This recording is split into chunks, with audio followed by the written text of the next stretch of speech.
काय मैत्रिणींनो, आज मी खूप दिवसानंतर रेसिपी बनवते। ही रेसिपी म्हणजे आपलं कोथिंबीरच्या काड्याची चटणी।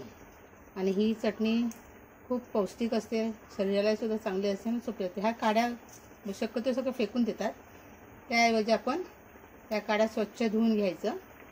त्यात तो कोथिंबीर टाकून ह्या थोड्या मिरच्या टाकायच्या, थोडंसं जिरं टाकायचं,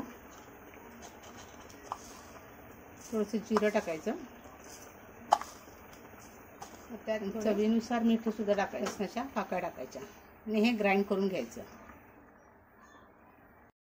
त्यात हा एक अख्खा लिंबू पूर्ण पिळून टाकायचा। काहीच्यानं आंबटपणा येतो व ही चटणी कशाबरोबर तुम्ही खाऊ शकता। डोश्याबरोबर खा, नुसतं भाताबरोबर जरी खाल्लीत ना ते सुद्धा खूप छान लागते। ह्या प्रकारे खूप छान बारीक करून घेतले। आता हे आपण एका वाटीत काढून फ्रीजमध्ये ठेवलं। फ्रीजमध्ये ठेवलं तर किती दिवस सुद्धा, जवळजवळ 8 दिवस तरी राहते।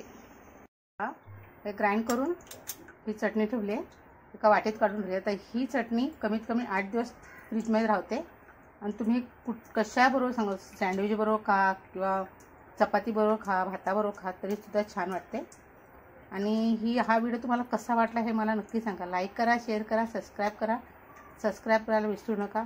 व कसा वाटला हे नक्की तुम्ही मला कमेंट करून सांगा। आणि दुसरी गोष्ट, ही चटणी अशी तुम्ही एकदा नक्की करून पहा, कारण हा आंबट तिखट खूप म्हणजे इतकं सुंदर अप्रतिम चव असते ना, हे तुम्ही नक्की करून पहा।